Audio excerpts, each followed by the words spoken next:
Madame la Commissioner, Kyria Vivian, nous vous souhaitons le bienvenu en Grèce. It's a great honor having you with us in order to address our conference as a keynote speaker.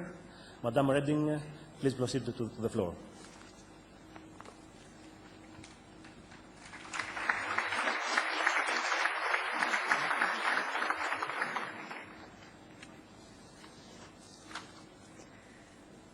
President, friend, Minister, members of Parliament, ladies and gentlemen, it's a pleasure to be here for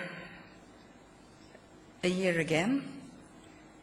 And last year I stressed in this very place the importance that broadband has for competitiveness and for growth and for citizenship in the European Union.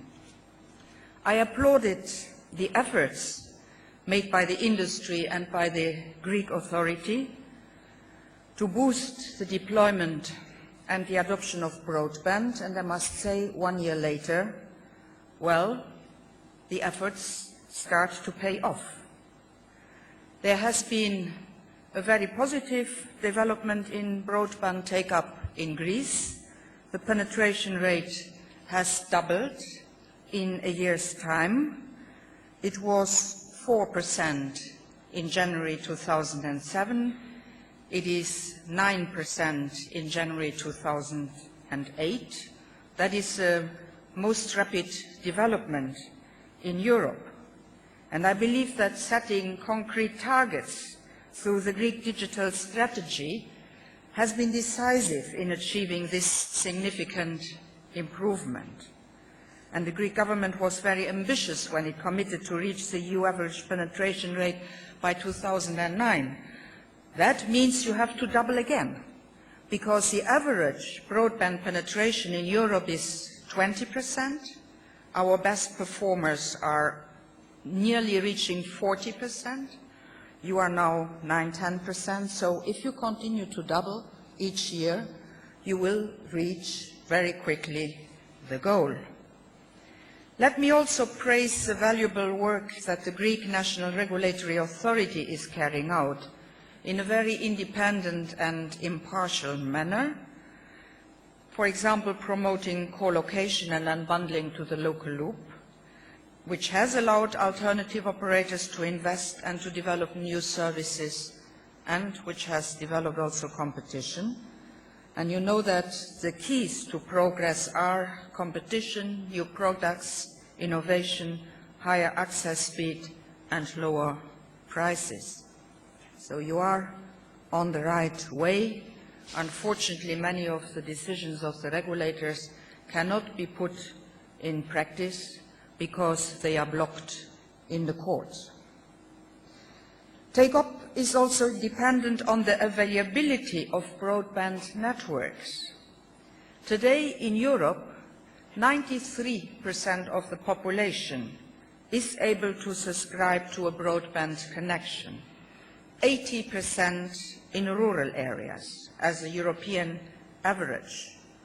Here again, Greece has made an important progress because it doubled the coverage and reaches now 40% of coverage of DSL network.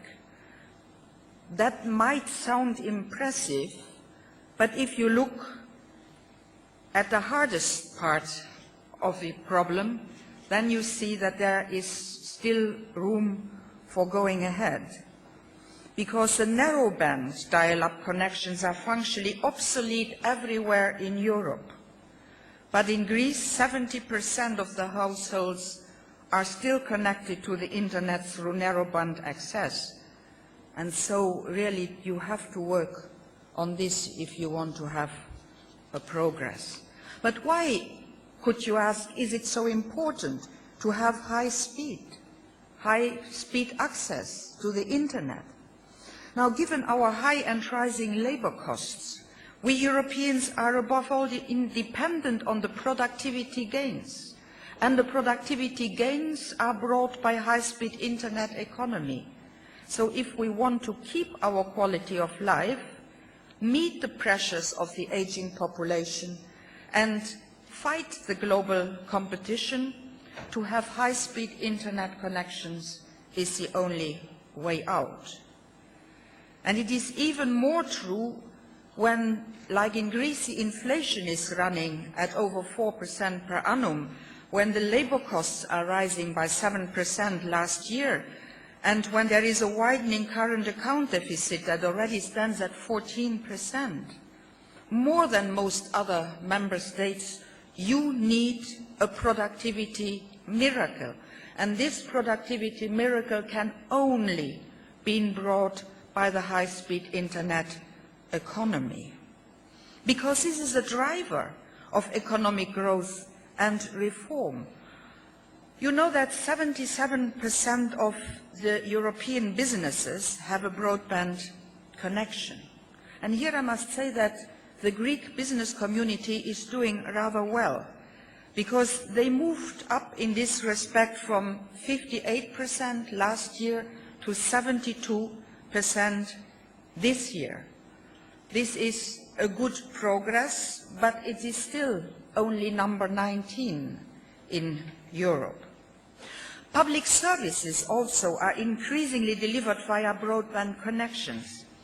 The latest data indicate that 48% of doctors EU-wide and 67% of schools EU-wide are subscribers, while 60% of public services in Europe are fully available online. Here again, the Greek performance has accelerated, but there are still gaps. Doctors really nearly reach the European average. They are at 44% who use broadband. But only 13% of schools use broadband. And that is a real problem, because you are not investing in the future generation. And it is a future generation which, in a knowledge society, will bring economic and social wealth. Fully online public services in Greece reached about 45%, a figure which is dragged down by the weaker provision of city services, only 33 fully online. It is very interesting when you look at the Greek figures, because, you see, on the one hand, the business community uses the internet government services in line well above the European average, putting Greece in the second place in the EU. But when you look at the citizens' use of broadband, 12% only, Greece is at the 25th place in Europe. In Europe, nearly 40% of Europeans don't use the internet. In Greece, this is 62%. And it shows that more than half of Greek households do not have broadband because they don't see the point of having it. And I find this, for the development of this society, very worrying, because broadband means better, more efficient, more effective services to citizens. And if you here can get this message home, the internet economy